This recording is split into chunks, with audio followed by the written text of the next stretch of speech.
हमारी संस्कृति, हमारे संस्कार सदा रहें हमारे साथ। सब्सक्राइब करें तिलक। लो, अब ये भी अपना पराक्रम दिखाएंगे। अच्छा, अब चिड़िया पहाड़ उठाने को चली है।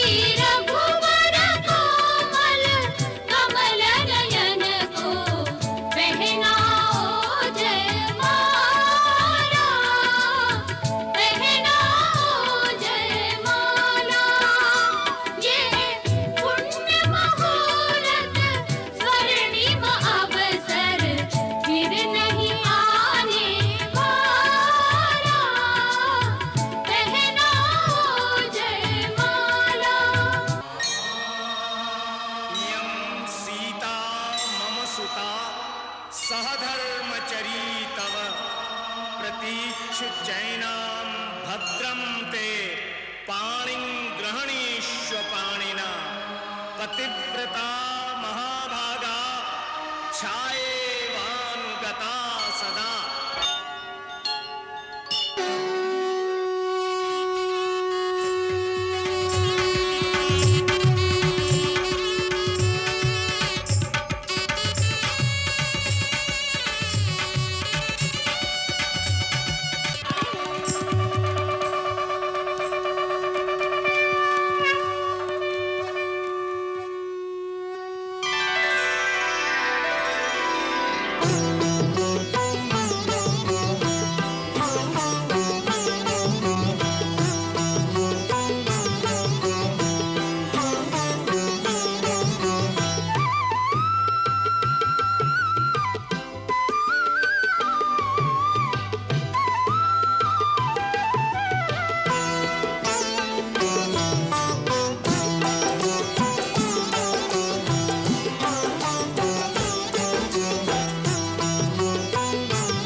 यही वो धनुष है। इससे उठाकर झुकाना क्या कठिन है। कठिनाई का तो तब पता चलेगा जब इसे उठाना पड़ेगा। हाँ, धनुष उठाएंगे। सुना है इससे बड़े बड़े पराक्रमी वीर नहीं उठा सके। वो वीर नहीं, ढोंगी होंगे।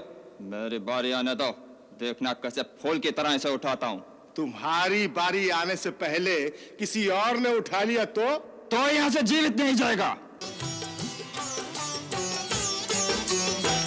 राजकुंवर तेहि अवसर आए, मनहु मनोहर था तन छाए। गुण सागर नागर बलबीरा, सुंदर श्यामल गौर शरीरा। राज समाज विराजत रूरे, उड़गन महु जनु जुग विधु पूरे। जिनकी रही भावना जैसी, प्रभु मूर्ति तिन देखी तैसी। प्रभु मूर्ति दिन देखी तैसी।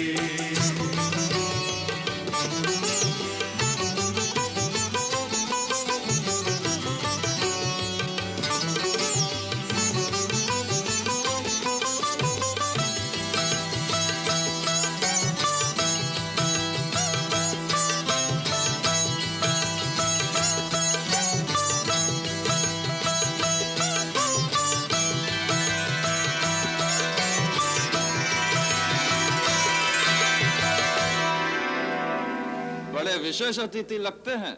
ऐसा लगता है कि सीता के विवाह की बात इनसे पहले से ही पक्की हो चुकी है। तो क्या हमें व्यर्थ में बुलाया है? लगता तो ऐसा ही है, क्योंकि महाराज जनक स्वयं उनका स्वागत कर रहे हैं। उन बालकों का नहीं, महर्षि विश्वामित्र का स्वागत कर रहे हैं। ये बालक तो यूं ही तमाशा देखने आए हैं। तुम क्या समझते हो, ये दूध मुहे बच्चे शिव का धनुष तोड़ेंगे? हम समस्त गुरुजन और देश देश से आए हुए राजा और राजकुमारों का स्वागत करते हैं। हमारे निमंत्रण का मान रखकर आप सब मिथिला पधारे हैं। आप सबको हमारा अभिवंदन।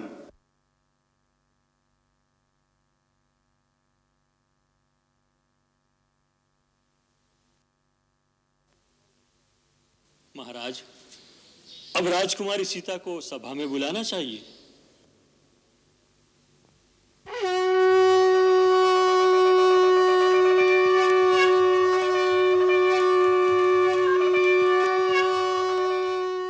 जानी सुअवसर सिए तब पठई जनक बोला, चतुर सखी सुंदर सकल सादर चली लवाय।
गुरुजन लाज समाज बड़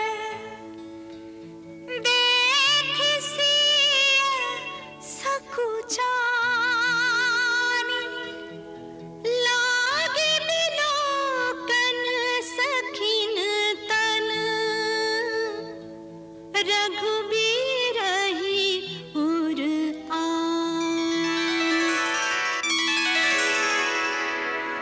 तब बंदी जन जनक बुलाए, बिरदावली कहत चली आए।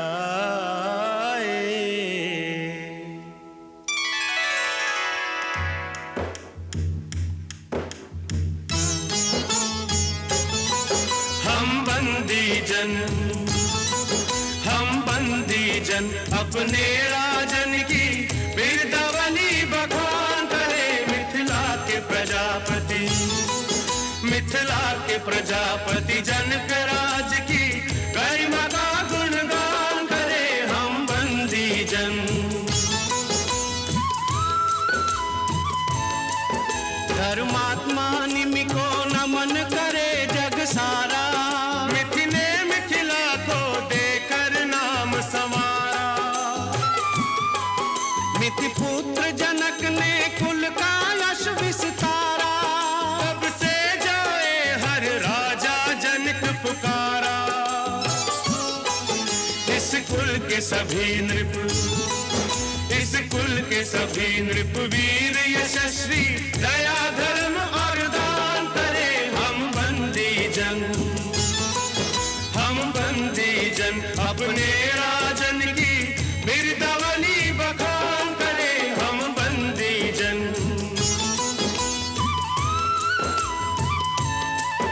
महाराज महारोमा की महिमा न्यारी, सुत उनके स्वर्ण रोमा सुंदर सुखकारी। महाराज रश्वलोमा के हम आभारी, मिले जिनसे हमें विदेह जनक उपकारी। मिथिलावासी, मिथिलावासी धर्मावतार इस राजा पर अभिमान करे हम बंदी जन, हम बंदी जन अपने राजन की बिरदावली बखान करे हम बंदी जन। कह नृपु जाई कहु पन मोरा, चले भाट हिया हर शुन घोरा।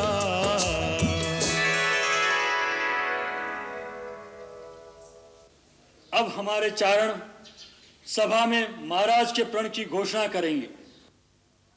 सुने सुने सर्व मेहता सुने, ये सर्व विदित है कि राजकुमारी सीता के विवाह की एक ही शर्त है कि जो शूरवीर शिव के इस दीप धनुष को उठाकर प्रतिज्ञा चढ़ाएगा, उसी के साथ राजकुमारी का विवाह होगा।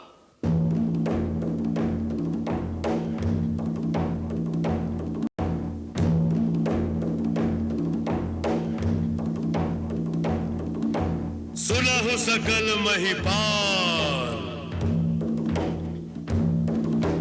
नृप भुज बलु बिदु शिव धनु राव, गरुव कठोर विदित सब काहू। रावण बानु महाभट भारे, देखी सरासन गवहि सिधारे। सोई पुरारी को दंड कठोरा, राज समाज आजु जोई तोरा। त्रिभुवन जय समेत वही देहि, बिनहि विचार परहि हटि तेहि।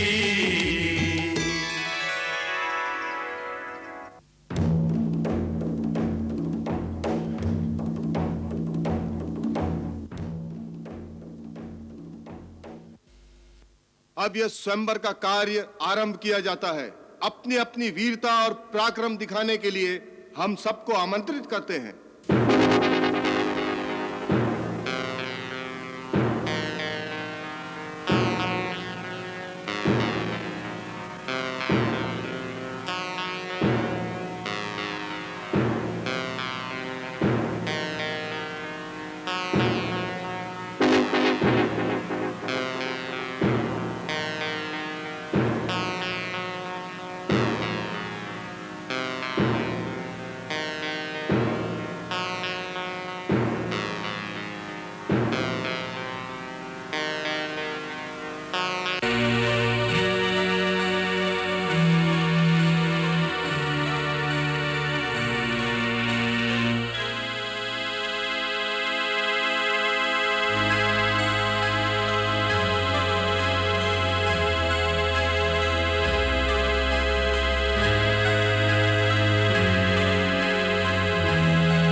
मुझे यही आशंका थी, महाराज का प्रण पूरा न हुआ तो क्या होगा। मैंने उनसे कहा था कि ऐसी राजहट से क्या लाभ जिससे बेटे का जीवन दांव पर लग जाए। धीरज रखिए दीदी, ये अवसर अधीर होने का नहीं है।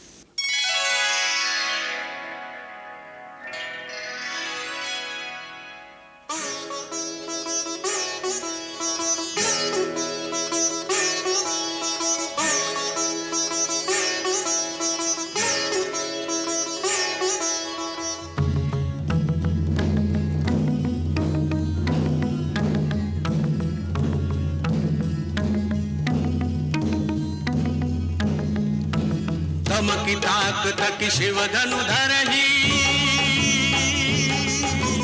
उठई न कोटि भांति बलु करही। जिनके कछु विचार मन माही, चाप समीप महीपन जाही। तम की धरही धनु मूढ़ नृप, उठई न चलहि लजाई। मनहु पाई भट बाहुबल, अधिक अधिक गरुआई।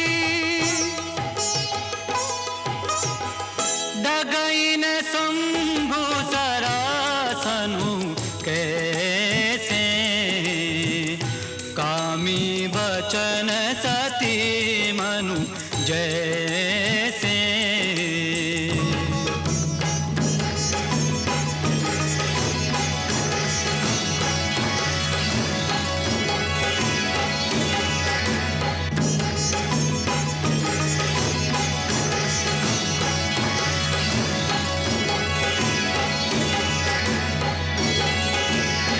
बस बहुत हुआ, अब और उपवास न हो तो अच्छा है।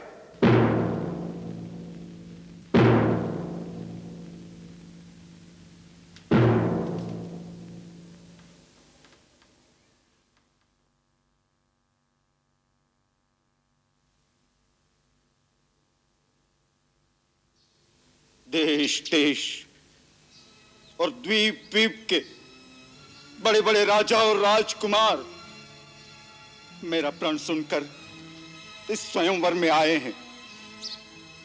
मैं यह भी देख रहा हूं कि इस सभा में न केवल मानव बल्कि कई देव और दानव भी मनुष्य का रूप धर कर आए हैं।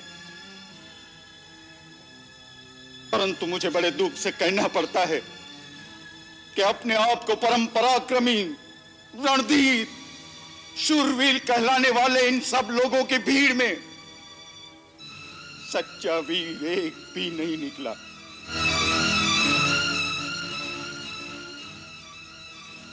सीता जैसी दिव्य पत्नी, महान यश, अनुपम कीर्ति एक साथ पाने के लिए मैंने केवल बल और पराक्रम का शुल्क रखा था, परंतु इन शूरवीरों में से किसी ने भी उस मूल्य को चुकाने की क्षमता नहीं दिखाई। अरे शिव धनुष को झुकाने या चाक चढ़ाने की बात तो दूर, कोई उसे हिला भी नहीं सका। अगर मुझे यह पता होता तो मैं ऐसा प्रण ठान कर अपनी जग हंसाई न कराता। आज मेरे दुख, मेरी निराशा का कोई पारावार नहीं। अगर मैं ये प्रतिज्ञा तोड़ दूं तो कुल का कलंक कहलाऊं, पूर्वजों के सुकृत नष्ट करूं और मैं अपना प्राण रखूं तो मेरी पुत्री आजन्म कुंवारी रहेगी। उसका जीवन विफल करने का पाप मेरे सिर चढ़ेगा।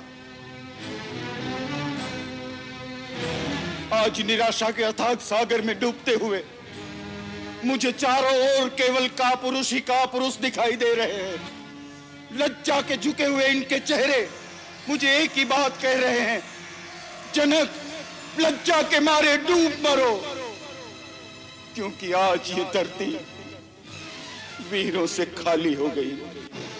बस महाराज बस, इतनी लज्जाजनक और अनुचित बात कहने से पहले आपको यह याद नहीं आया कि इस सभा में सूर्यवंशी रघुकुल नंदन श्री राम भी बैठे हैं। महाराज जनक, जिस सभा में रघुवंशियों में से एक भी बैठा हो, उस सभा में इस तरह की बात करने का कोई साहस भी नहीं करता। और आप तो रघुकुल नंदन श्री राम के सामने वीरता की चुनौती दे रहे हैं। आप इसका परिणाम जानते हैं? मुझे मेरे भैया के चरणों की सौगंध, अगर मेरे गुरु मुझे आज्ञा दें तो यह पुराना जीर्ण धनुष क्या चीज है। मैं पूरे ब्रह्मांड को गेंद की तरह उछालकर इस तरह पटकूं कि इसके टुकड़े टुकड़े हो जाएं। लक्ष्मण, मुझे क्षमा कीजिए भैया, मुझसे आपका अपमान नहीं सहा गया। मुझे आज्ञा दीजिए मैं महाराज जनक के अपमानजनक शब्दों का समुचित उत्तर दे सकूं। शांत शांत हो वत्स, अपने आसन पर विराजो।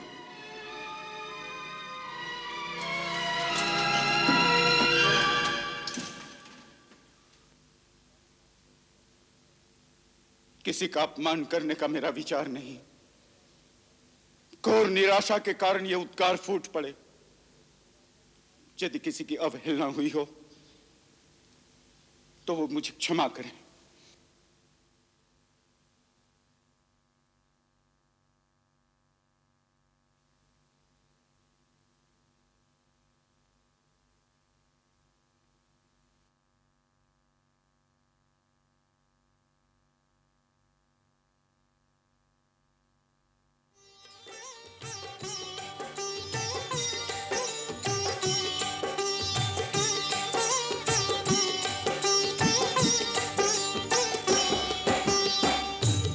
विश्वामित्र समय शुभ जानी, बोले अति स्नेह मैं बानी। उठहु राम भंजहु भव चापा, मेटहु तात जनक परितापा। सुनि गुरु वचन चरण सिर नावा, हर्ष विषाद न कछुर आवा।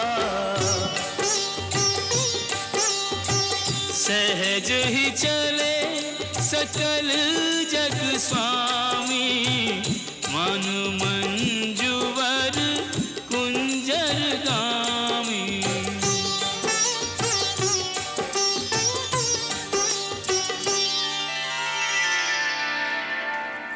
उदित उदय गिरि मंच पर, रघुवर बाल पतंग। विकसे संत सरोज सब, हर्षे लोचन भृंग।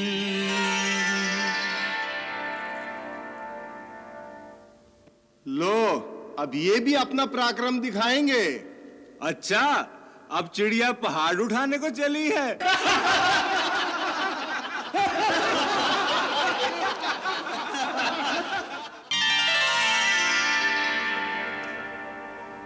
राम विलोके लोग सब, चित्र लिखे से देखी।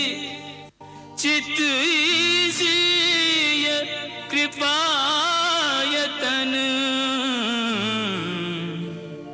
जानी विकल विसेखी।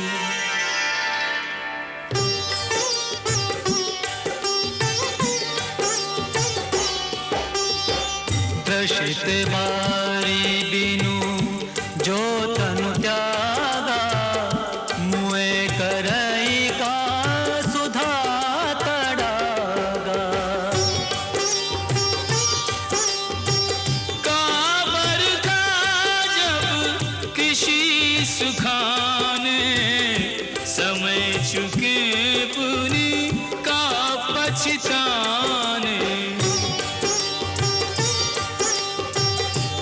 जिए जानी जाने की देखी प्रभु पुल के लखी प्रीति बिसेखी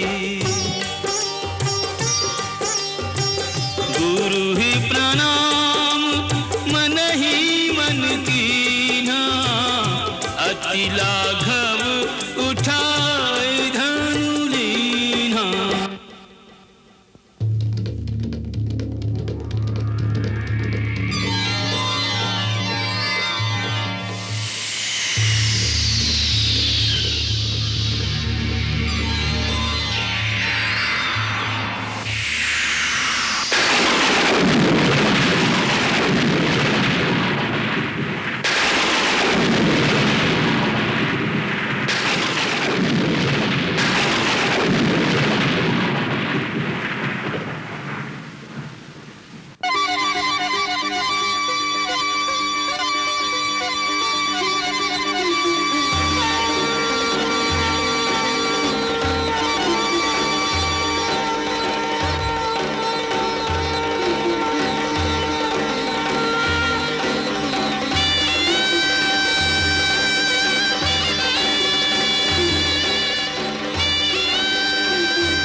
जाओ बेटी, वरमाला पहना दो।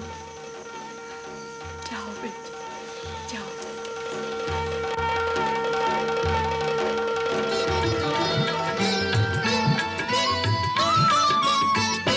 श्री रघुवर कोमल कमल नयन को पहनाओ जयमाला,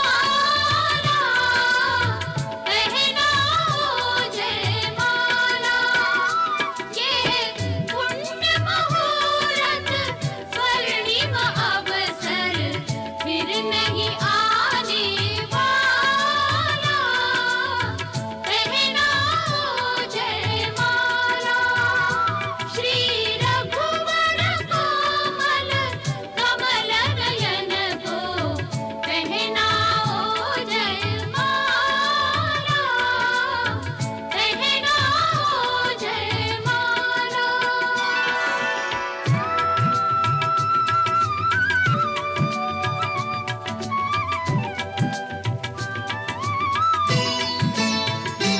दो चारु चरण चलते चलते श्री रघुवर तक ऐसे पहुँचे ज्यों छुई हुई के पल्लव हो सिमटे सिमटे सकुचे सकुचे सिमटे सिमटे सकुचे सकुचे। श्री राम चकित चितवे सीता का अद्भुत रूप निराला, पहनाओ जयमाला। श्री रघुवर कोमल कमल नयन को पहनाओ जयमाला, पहनाओ जयमाला। ये पुण्य मुहूर्त स्वर्णिम अवसर फिर नहीं आने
परशुराम। देखो, भगवान परशुराम आ गए।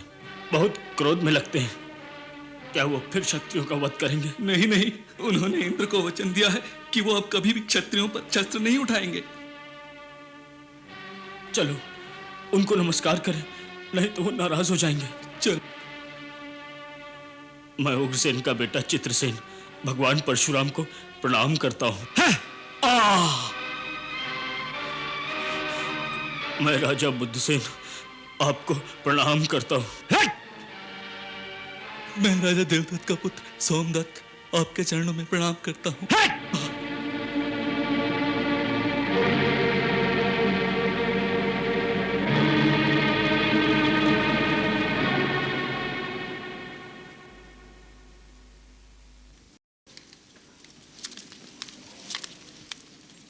मैं हर्षवलोमा का पुत्र जनक भगवान परशुराम के चरणों में प्रणाम करता हूं।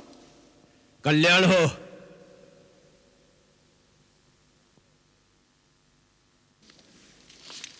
ये है मेरी पुत्री सीता, आपका आशीर्वाद चाहती है। सौभाग्यवती भव।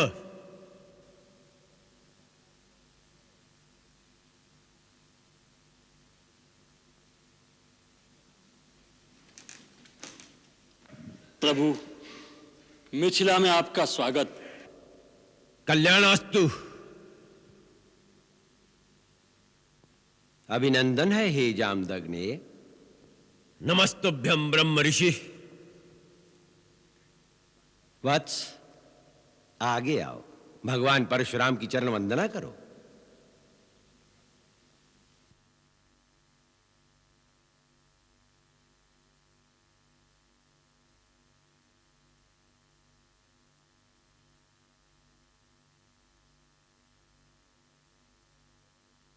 अपना परिचय नहीं दिया तुम दोनों ने। आप तो स्वयं भगवान कहलाते हैं और भगवान को अपने हर भक्त की पहचान होती है।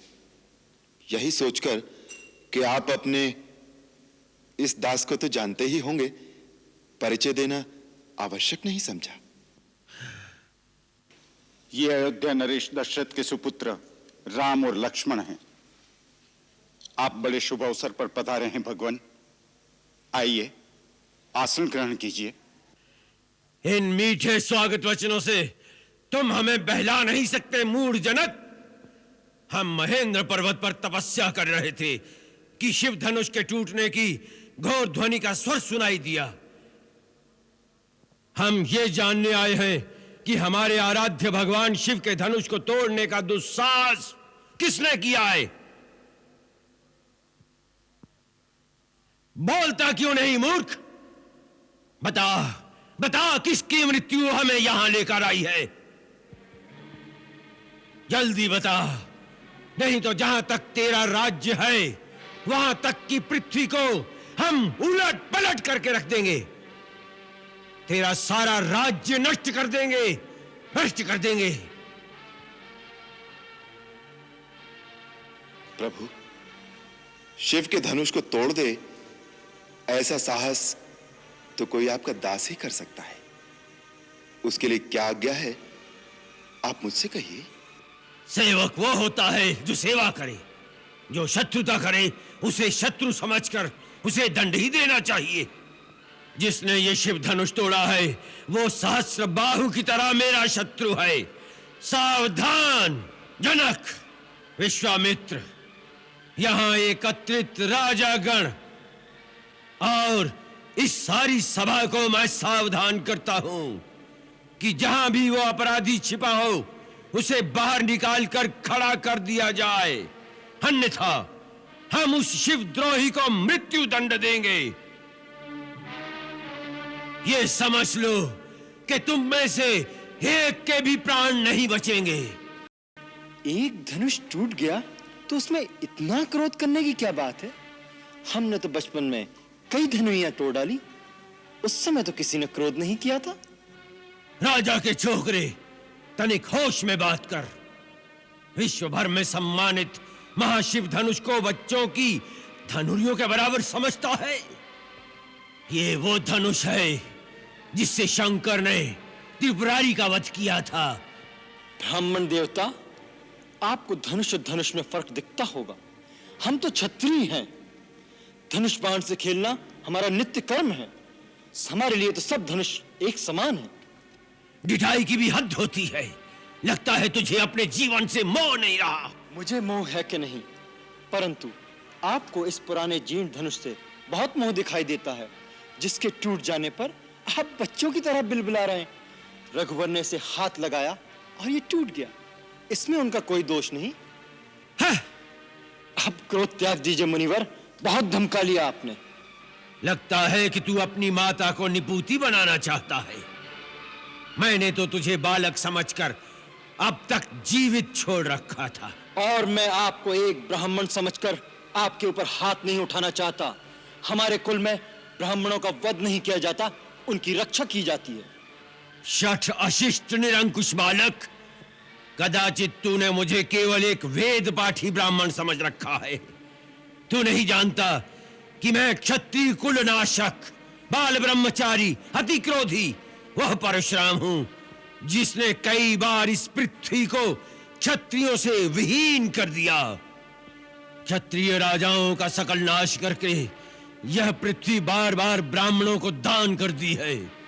इस फरसे से मैंने सहस्त्रबाहु की भुजाओं को काटा है।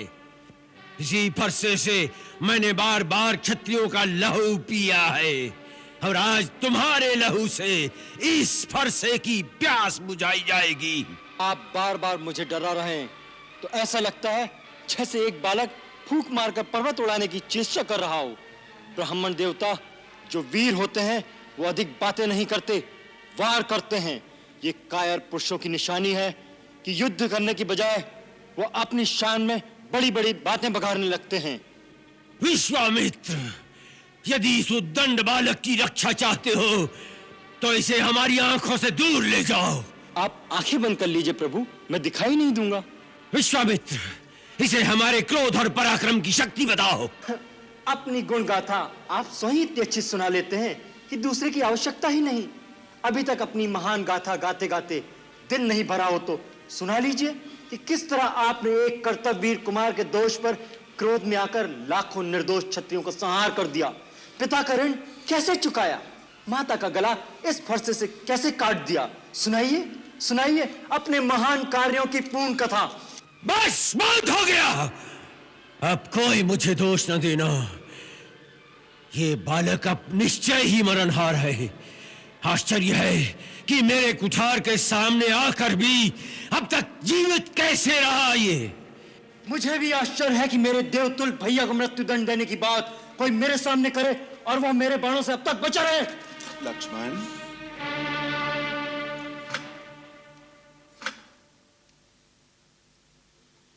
महामुनि, बच्चों के दोष पर बड़े क्रोध नहीं करते।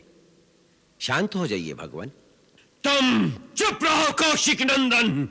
आपको क्रोध शोभा नहीं देता भगवान। यदि बालक कोई चपलता दिखाता है तो गुरु माता पिता उसका आनंद लेते हैं, रोष नहीं करते।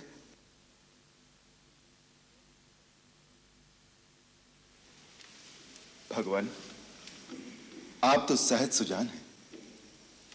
बालक की बातों पर ध्यान मत धरिए। और फिर उसने तो आपका कोई अपराध नहीं किया।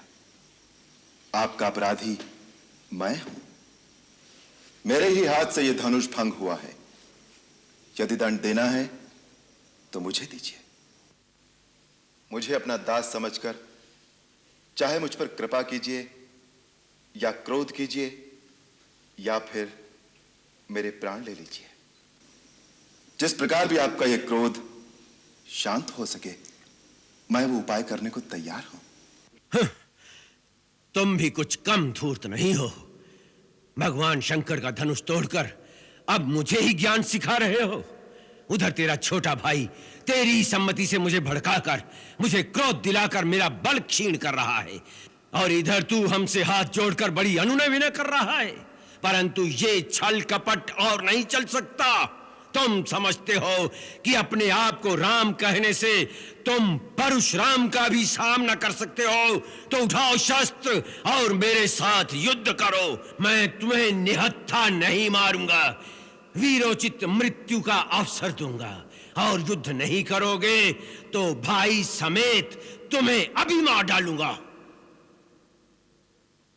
प्रभु, यदि रण में हमें कोई ललकारे तो क्षत्रिय धर्म के अनुसार हम उससे अवश्य लड़ेंगे, चाहे वह स्वयं काल ही क्यों ना हो। परंतु हम रघुवंशियों का यह भी धर्म है कि हम गौ, ब्राह्मण और स्त्री पर हाथ नहीं उठाते। ब्राह्मण हमारे लिए सदा पूजनीय है और उनकी सेवा करना हमारा परम धर्म है। सो प्रभु और सेवक के बीच युद्ध कैसे हो सकता है? आपकी और हमारी बराबरी कैसे हो सकती है? भगवान, मेरा तो छोटा सा नाम है राम, परंतु आपका परशु समेत परशुराम। आपने अपने राम को अभी तक नहीं पहचाना, परंतु मैं तो आपकी प्रभुता को जानता हूं। आपसे हारने में भी मेरी जीत है। विप्रवंश की असप्रभुताई अभय हो ही जो तुम्हें डराई।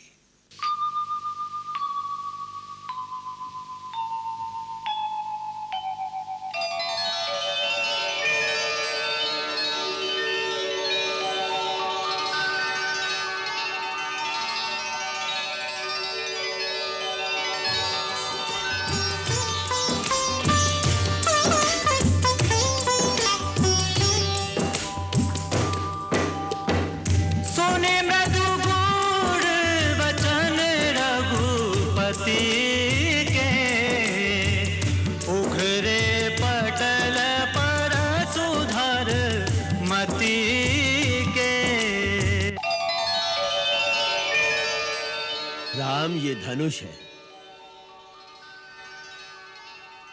ये धनुष विष्णु ने मेरे पितामह महर्षि ऋचिक के पास धरोहर रूप में रखा था।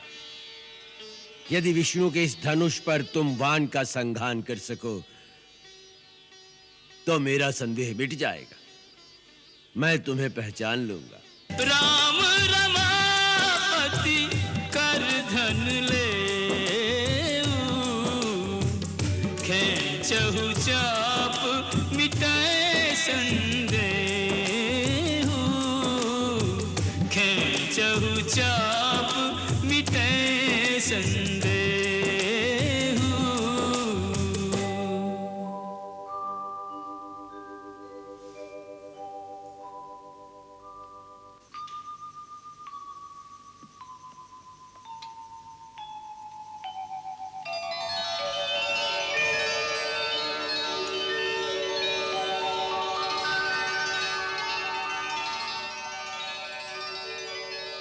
रघुनंदन, आप जानते हैं कि यह दिव्य वैष्णव बाण कभी खाली नहीं जाता, परंतु एक तो आप ब्राह्मण हैं और दूसरे गुरु विश्वामित्र की बहन के पौत्र हैं, इसलिए मैं यह अमोघ बाण आप पर नहीं छोड़ सकता। अब आप बताइए कि मैं किसे नष्ट करूं? आपके पास मन की गति से सर्वत्र आने जाने की जो शक्ति है उसे, या आपने अपने तपोबल से जो पुण्य लोक अर्जित किए हैं उनका नाश करो। हे रघुनंदन, मेरी आवागमन की शक्ति का नाश न कीजिए, क्योंकि मैंने जब अपने गुरु कश्यप जी को ये सारी पृथ्वी दान की थी तो उन्होंने मुझे कहा था कि अब तुम मेरे राज्य में नहीं रह सकते। तब से मैं कभी भी पृथ्वी पर रात्रि में विश्राम नहीं करता। मुझे रात को महेंद्र पर्वत पर जाने के लिए उस शक्ति की परम आवश्यकता है, परंतु आप इस अमोघ बाण से हमारे पुण्य लोकों का नाश कर दीजिए, जिसके साथ नाश हो जाएगी हमारी कीर्ति, हमारा अहंकार और अहंकार जनित हमारा क्रोध। राम, इसे पूर्व दिशा में छोड़ दो।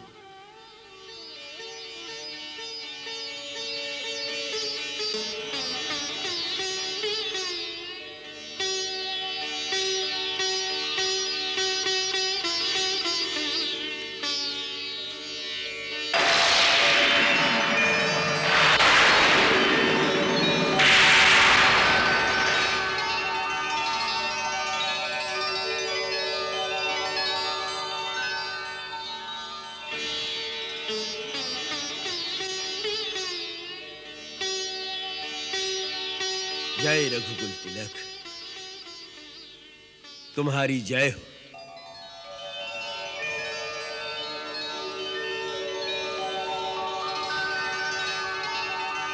जनक, तुम्हारे कई जन्मों के पुण्य से श्री राम तुम्हारे धाम में आए हैं और राम का यह संयोग स्वयं ब्रह्मा ने भगवान शिवजी के आशीर्वाद से ही निश्चित किया है। धूमधाम से ये विवाह रचाओ, इसी में आपका कल्याण है।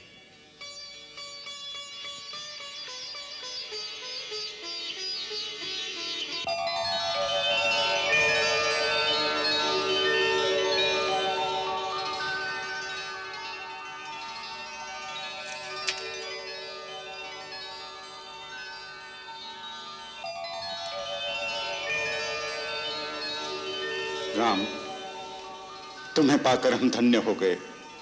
मुझे अपना पुत्र समझकर मुझ पर अपना स्नेह बनाए रखेगा, मेरी भूल चूक को क्षमा करते रहेगा। तुम्हारा सदा कल्याण हो बेटा। ब्रह्मर्षि, तुम्हारे प्रसाद से श्री राम ने धनुष भंग करके मेरा प्रण पूरा करके मुझे कृतार्थ कर दिया। अब आप जो उचित समझे सो आज्ञा दीजिए। मिथिला नरेश, ये विवाह तो धनुष के अधीन था, सो उसके टूटते ही विवाह तो हो गया।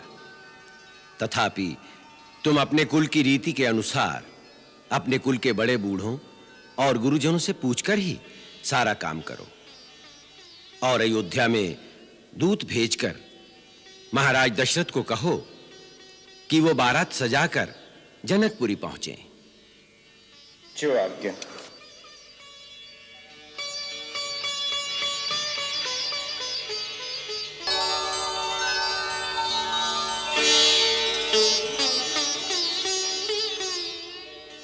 मिथिला के महाराज जनक का दूत देवव्रत अयोध्या के महाराज दशरथ तथा पूज्यवर महर्षि वशिष्ठ के चरणों में सादर प्रणाम करता हूँ।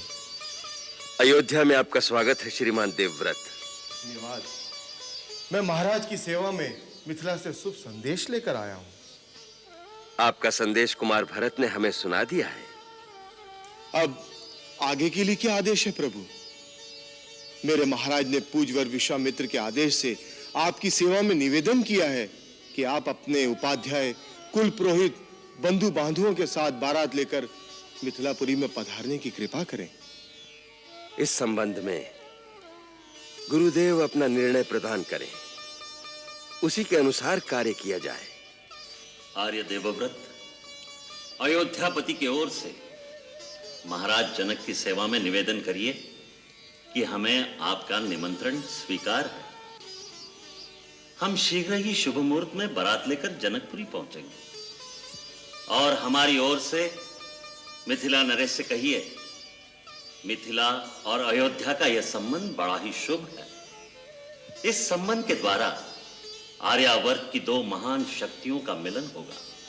पूज्यवर महामुने, मैं अपने महाराज जनक की ओर से इस आशीर्वाद के लिए आपका धन्यवाद करता हूं। महाराज, मुझे जनकपुरी जाने की आज्ञा प्रदान करें, जिससे मैं आपके आने का शुभ समाचार अपने महाराज तक शीघ्र पहुंचा सकूं। आपको हमारी ओर से अनुमति है आर्य देवव्रत। वहां जाकर हमारे दोनों बालकों को हमारा स्नेह संदेश, हमारी शुभ आशीष देना। मेरे राम से कहना, तुम्हारे बिना तुम्हारे पिता उसी प्रकार जी रहे हैं जैसे स्वाति की प्रतीक्षा में चातक जीता है। श्री राम और लक्ष्मण को बालक कहना आपका अधिकार है महाराज, परंतु सारे संसार के लिए वे दोनों पराक्रम और वीरता का अवतार हैं। ऐसे दिव्य और यशस्वी पुत्रों का पिता होने का सौभाग्य तो देवताओं के लिए भी दुर्लभ है। आप जैसे भाग्यशाली के दर्शनों से मैं धन्य हो गया। बहुत सुंदर वार्तालाप कर लेते हो देवव्रत। तुम हमारे पुत्रों का शुभ समाचार लाए हो, इसलिए हमारी ओर से भेंट स्वीकार करो।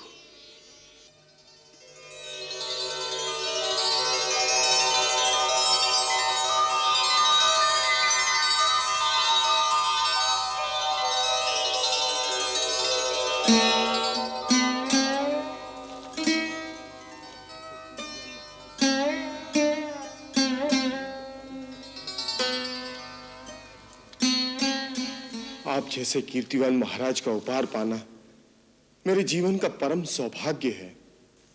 परंतु महाराज, ये हमारी बेटी की ससुराल है। यहां से कुछ लेना नीति और परंपरा के विरुद्ध है। महाराज, मुझे क्षमा करने की कृपा करें। धन्य हो, धन्य हो। महात्मा जनक के राजदूत में ही ऐसे संस्कार हो सकते हैं। राजन, आर्य देवव्रत की प्रतिक्रिया उचित है। महाराज, हमें आज्ञा दें।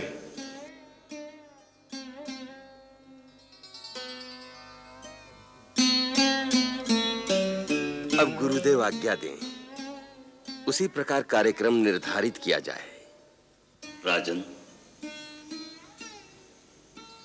सुंदर संयोग बन रहा है।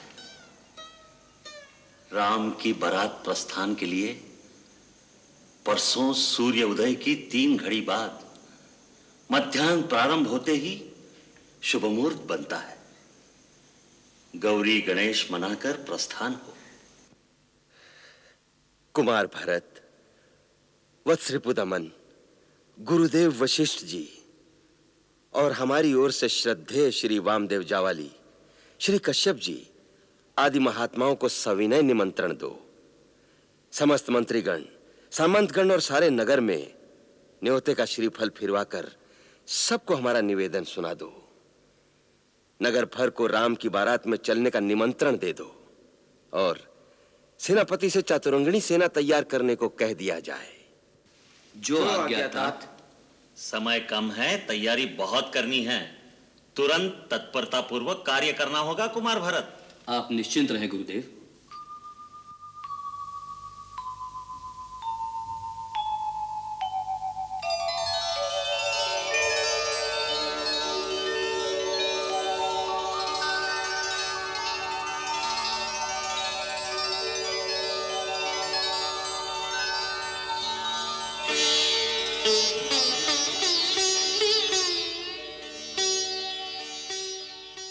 आर्य सुमंत, महारानी जी, राम की मंगल कामना के लिए मैंने अनुष्ठान किया है।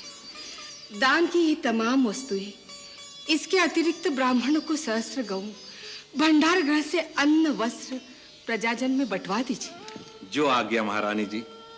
इस अवसर पर महाराज ने भी राजकोष के द्वार पर खुलवा दिए हैं। उन्हें ऐसा ही करना चाहिए। आर्य सुमंत, राम के बारात जाने से पहले ब्राह्मणों और याचकों को इतना दान दीजिए कि उन्हें कुछ मांगने की आवश्यकता न रह जाए। जिस राजा के राज में प्रजा का एक भी प्राणी दुखी रह जाए, उन्हें अपना कोई उत्सव मनाने का अधिकार नहीं होता। हमारे महाराज तो सदा ही प्रजावत्सल रहे महारानी जी। आर्य सुमंत, मिथिला पहुंचकर सबसे पहले सीता की माता से हमारा हार्दिक अभिनंदन कहिएगा। उनसे कहिएगा राम को पुत्र के समान ही समझे और सीता की ओर से लेश मात्र भी चिंता न करे। सीता अयोध्या में बहू बनकर नहीं, बेटी बनकर आएगी। कौशल्या की ममता के आंचल में संतान के समान ही स्थान पाएगी। जाओ सुमंत, जाओ।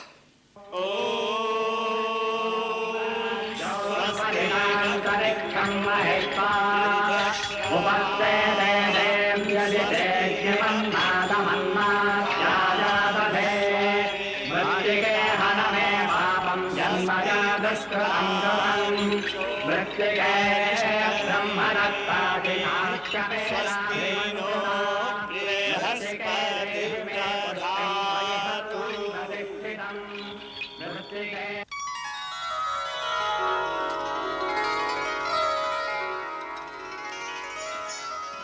अवध नरेश, मिथिला आपका स्वागत करती है। मेरे बड़े भाग्य हैं कि आपकी चरण रज से मिथिला पावन हो गई। मिथिलेश्वर, आपकी आज्ञा हुई और हम आपके प्रेम की डोर में बंधे चले आए। इतनी प्रतिष्ठा, इतना सौभाग्य प्राप्त होगा मुझे, ये तो मैंने सपने में भी नहीं सोचा था। रघुकुल के साथ संबंध होने से मेरे वंश की प्रतिष्ठा भी बढ़ गई। कैसी बात करते हैं विदेहराज? इस संसार में किसका किसके साथ संबंध होगा, इसका निर्णय केवल विधाता के हाथ में होता है। वही शुभ समय आने पर इन कड़ियों को जोड़ देता है। उन्हीं परमेश्वर की इच्छा से आज अयोध्या और मिथिला दोनों बराबर के संबंधी हो गए हैं। नहीं महर्षि, बराबरी के नहीं। मैं तो कन्या का पिता हूं, आपका दास हूं।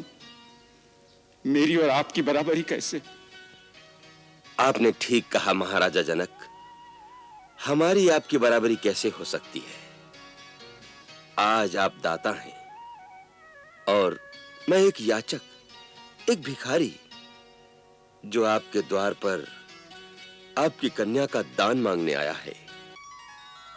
देने वाला दाता तो सदा ही महान होता है। शास्त्र भी कहता है, प्रतिग्रहो दातृवश। लेने वाला दाता के अधीन होता है। इसलिए आप जो आज्ञा करेंगे वो हमें शिरोधार्य होगी। आप कितने उदार हैं महाराज दशरथ। अपने स्नेह के बंधन में आपने विदेह को भी बांध लिया। आपके साथ देवता तुल्य वशिष्ठ, वामदेव जी, ऐसी महान विभूतियों के स्वागत के अभिमान से मेरा मस्तक भी ऊंचा हो गया। विदेही राज, मेरा विचार है कि महाराज दशरथ, महर्षि वशिष्ठ और बारात में आए हुए अतिथियों को यात्रा की थकान मिटाने के लिए विश्राम करने दें। प्रातः शुभ मुहूर्त में आप दोनों संबंधी गुरुजन के साथ बैठकर श्री राम और राजकुमारी सीता के विवाह की चर्चा करें तो उचित होगा।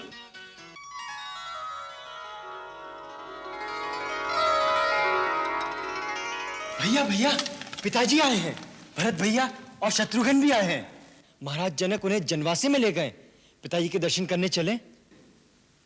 नहीं लक्ष्मण, हम इस समय गुरु विश्वामित्र की आज्ञा के अधीन हैं।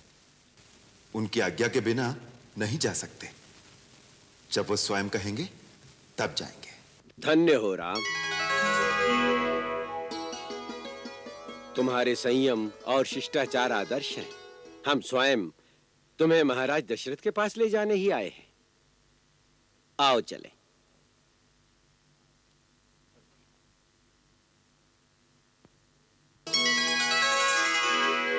भूप बिलो के जबहि मुनि आवत सुतन समेत, उठे हर्षि सुख सिंधु महु, चले थाह सीलेत।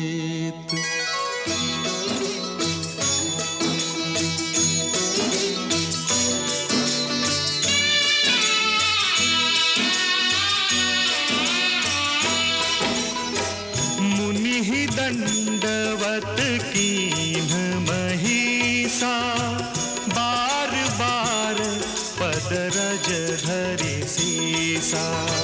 कौशिक रानी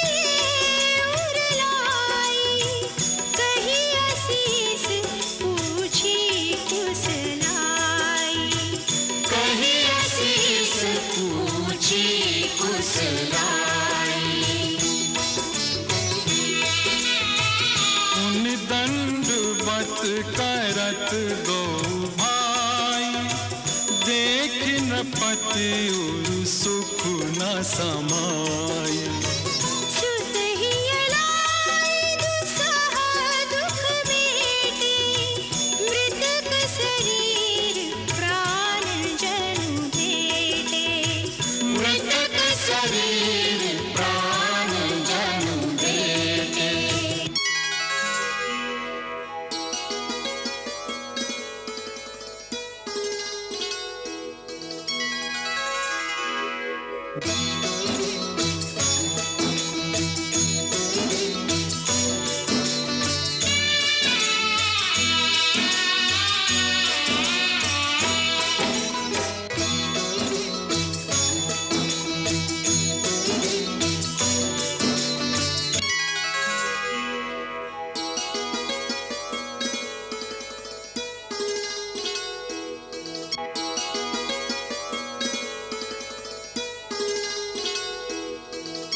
ब्रह्मर्षि विश्वामित्र,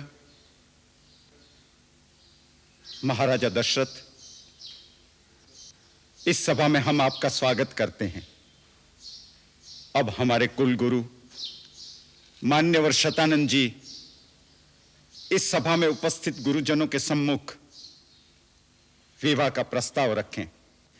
महाराज जनक की प्रतिज्ञा के अनुसार शिव धनुष के भंग होते ही राजकुमारी सीता का श्री राम से विवाह हो गया मानना चाहिए, जिससे आर्यवर्त के दो महान कुलों का नाता जुड़ गया है। फिर भी धर्म और लोकाचार की रीति के अनुसार महाराज जनक आप सबकी उपस्थिति में अपनी पुत्री सीता का विधि पूर्वक और धर्म पूर्वक कन्यादान करना चाहते हैं। इसके लिए महाराज जनक आपकी आज्ञा चाहते हैं। यही बात आपके पुत्र श्री राम ने भी कही है कि पिता की आज्ञा मिलने पर ही सीता का पाणी ग्रहण करूंगा।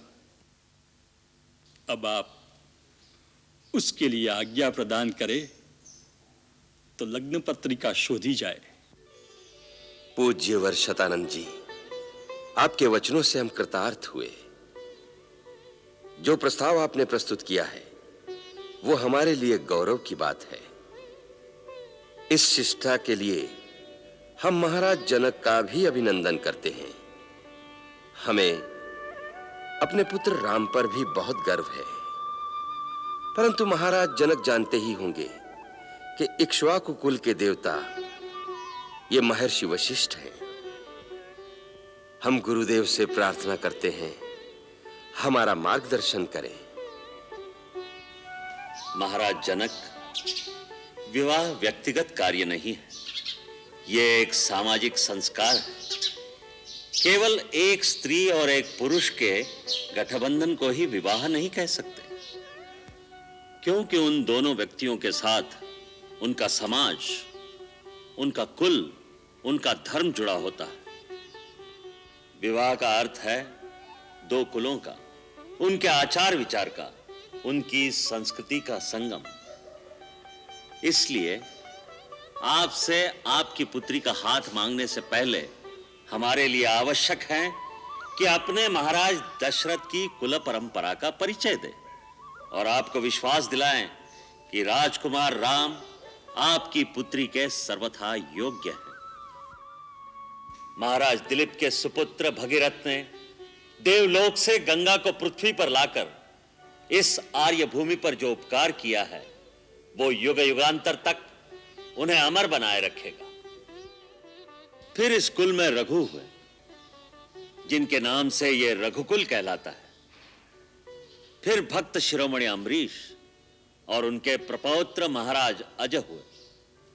महाराज अज के सुपुत्र महाराज दशरथ हुए। ऐसे यशस्वी कुल में उत्पन्न आर्य कुमार राम और लक्ष्मण के लिए मैं आपकी दोनों पुत्रियों सीता और उर्मिला को वरण करता हूं। मुनिवर, आपके उदार वचनों से मैं धन्य हो गया। मैं बड़ी विनम्रता के साथ अपनी सीता को श्री राम के लिए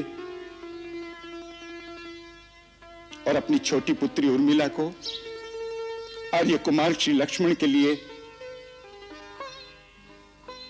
रघुकुल की कुलवधुओं के रूप में समर्पित करता हूं। महाराज दशरथ, विदेहराज जनक, इस आनंद मंगलमय प्रकरण का पूर्ण पटाक्षेप अभी नहीं हुआ। यदि महर्षि वशिष्ठ सम्मति दें तो हम भी अपने मन के उद्गार प्रकट करें।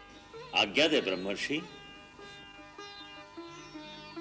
राम और लक्ष्मण परिणय सूत्र में बंधकर अयोध्या जाएं और भरत रिपुदमन कुंवारे रह जाएं, ये तो उचित नहीं। महाराज जनक के छोटे भ्राता संकाशा नरेश कुशध्वज की 2 कन्याएं हैं, मांडवी, श्रुतकीर्ति। हम इन दोनों सुकन्याओं का कुमार भरत और शत्रुघ्न के लिए वरण का प्रस्ताव रखते हैं। इस प्रस्ताव का अनुमोदन मैं किन शब्दों में करूं? मुनिराज, आपके इस प्रस्ताव से सारा निमिवंश धन्य हो गया।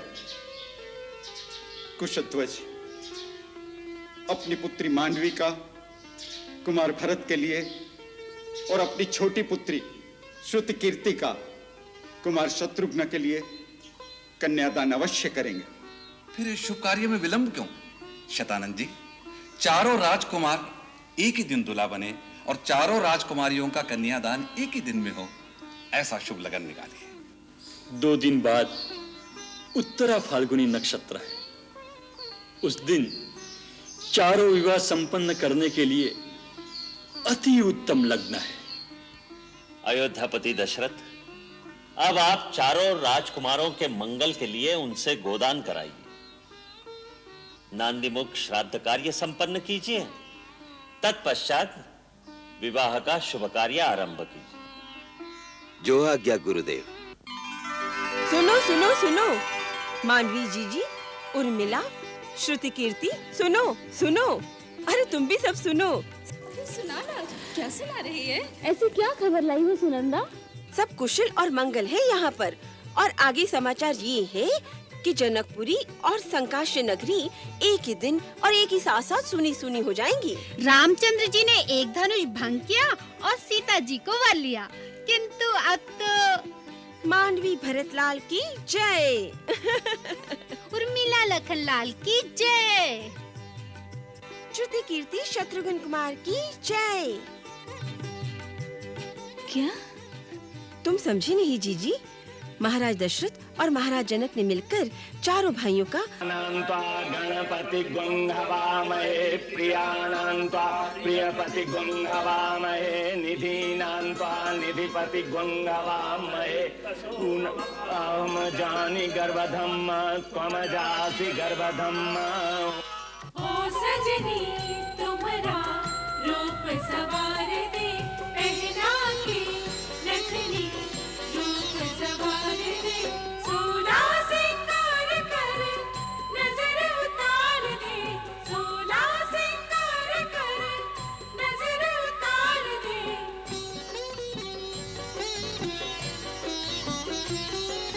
ओ सजनी तुम्हारे केश सवार दे, मानव की साज सखी भरत जी के काम की।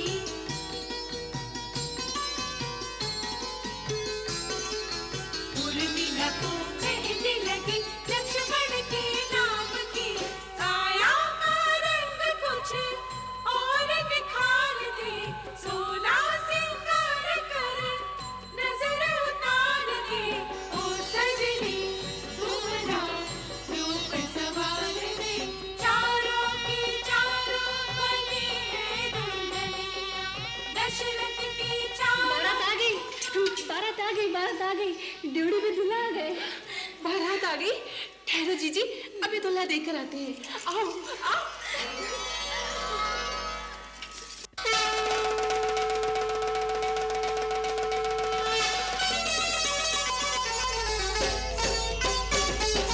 आई रे बारात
लक्ष्यम् एकं नित्यं विमलमचलं सर्वधी साक्षिभूतं भावातीतं त्रिगुणरहितं सद्गुरुं तं नमामि।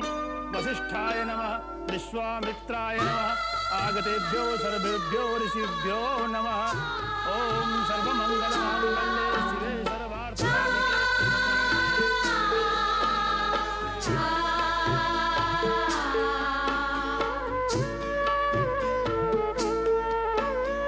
मेल मिलाप की रीत निभाओ, मेल मिलाप की रीत निभाओ, सजन परस्पर प्रीत बढ़ाओ, सजन परस्पर प्रीत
आप सब आसन ग्रहण कीजिए।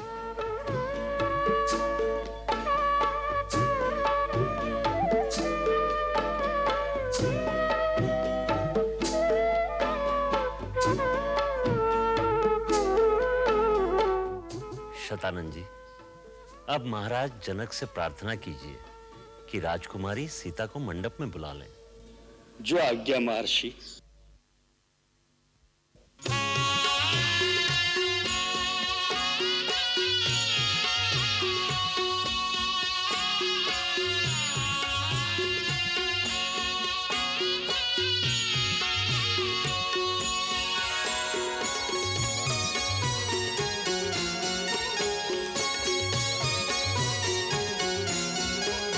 चली न्याय सीतहि सखी सादर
लागे पखारन पाय पंकज प्रेम तन पुलकावली नभ नगर गान निशान जय धुनि उमगी जनु चहु दिसि चली उमगी जनु चहु दिसि चली उमगी जनु चहु दिसि चली करि मधुप मन मुनि जोगी जन जैसे अभिमत गति लहै ते पद पखारत भाग्य भाजनु जनकु जय जय सब कहे जनकु जय जय सब कहे जनकु जय जय सब कहे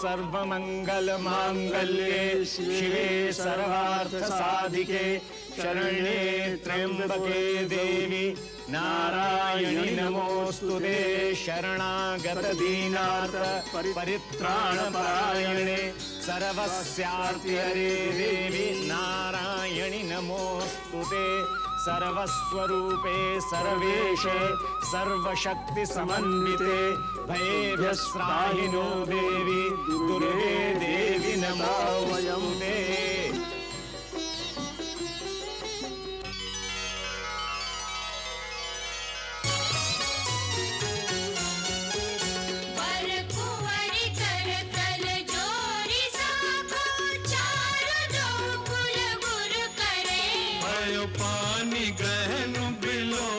विधि सुर मनुज मुनि आनंद भरे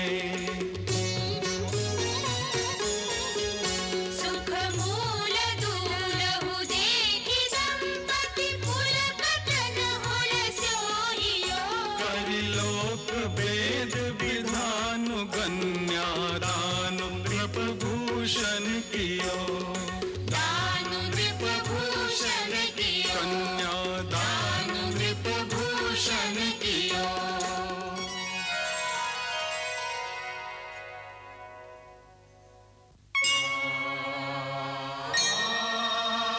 इयं सीता मम सुता सहधर्मचरी तव प्रतीक्षु जैनां भद्रं ते पाणिं ग्रहणीष्व पाणिना पतिव्रता महाभागा छायेवानुगता सदा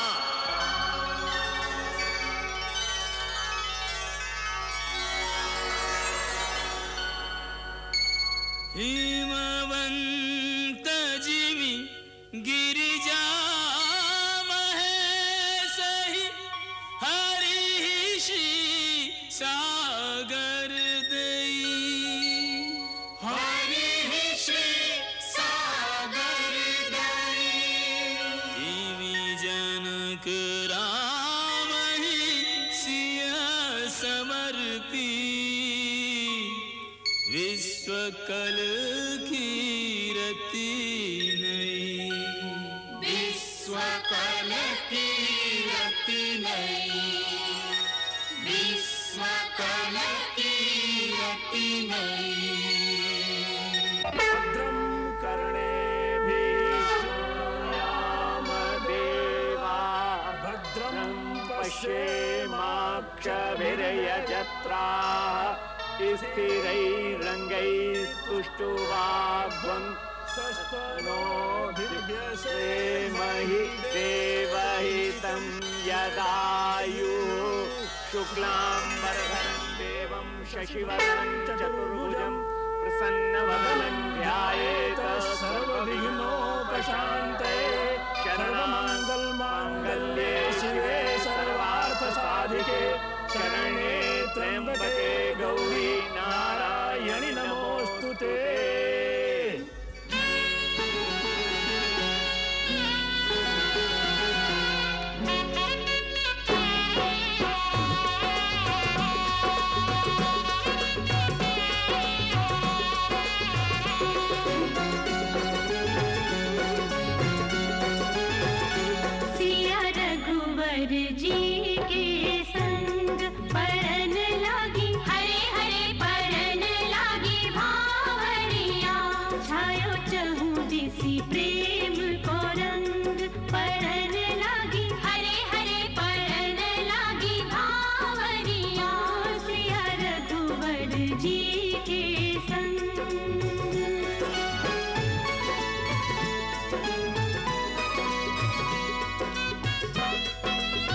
रिपुसूदन संग पाए वशिष्ठ को आयुष ब्याई, पाए वशिष्ठ को आयुष ब्याई।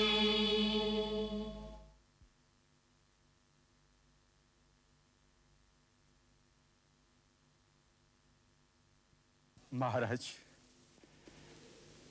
आपके संबंधी होने से आज हम सब प्रकार से बड़े हो गए। आज से मुझे अपने बिना मोल का सेवक समझिए।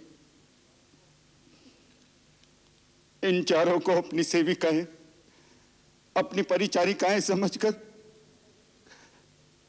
इनकी भूल चूक क्षमा करते रहिएगा। आप ये क्या कह रहे हैं महाराज जनक?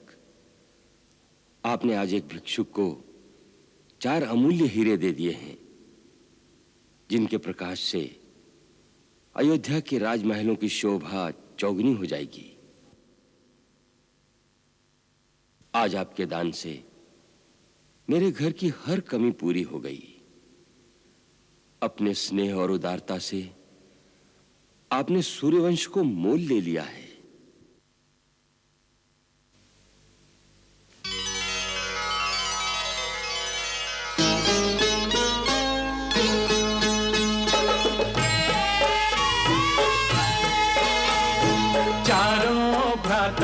बदमों को संग ले कोहबर की ओर चले। रूप आलोक सुहाने मुखड़े कितने मनोहर कैसे भले। चारों भ्राता बदमों को संग ले कोहबर की ओर चले।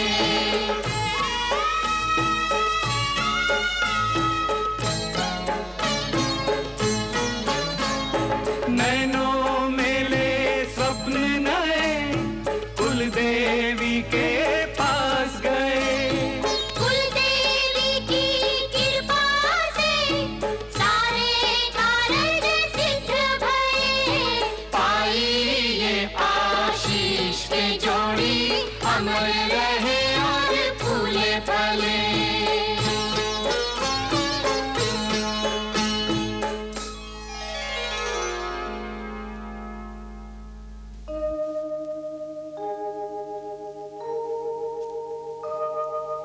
सहित बधूटिन कुंवर सब तब आए पितु पास। शोभा मंगल मोद भरी लरिकाश्रमित उनीद बस शयन करावहु जाई। अस कही गए विश्राम गृह राम चरण चितुलाई।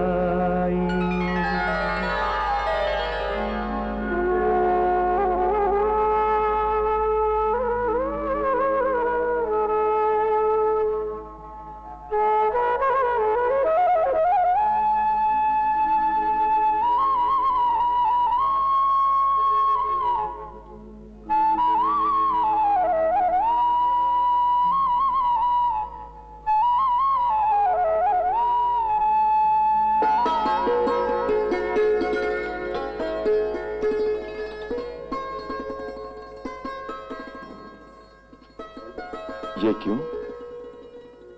माँ ने कहा था अब आप ही मेरे परमेश्वर हैं।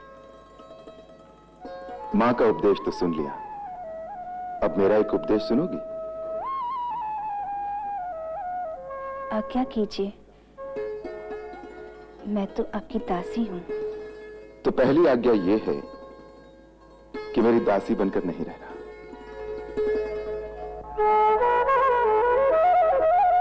मेरी अर्धांगिनी, मेरे मित्र, सखा, साथी बनकर मेरे साथ चलना। मेरे हर अच्छे काम में मेरा साथ देना। और कभी मुझे पथ भ्रांत होते देखो तो मुझे भटकने से रोकना। एक अच्छे मित्र, एक अच्छे साथी का यही कर्तव्य है। माता कैकेयी ने कहा था प्रथम दर्शन की स्मृति को सजीव बनाए रखने के लिए कुछ भेंट अवश्य देना। मैं भेंट लाया हूं, हीरे मोती की नहीं, परंतु भेंट स्वरूप आज मैं तुम्हें एक वचन देता हूं। राजाओं के यहां अनेक रानियों का रिवाज है, परंतु राम के जीवन में कोई दूसरी कभी नहीं आएगी, ये राम की प्रतिज्ञा है। जानती हो ये प्रतिज्ञा मैंने कब की थी?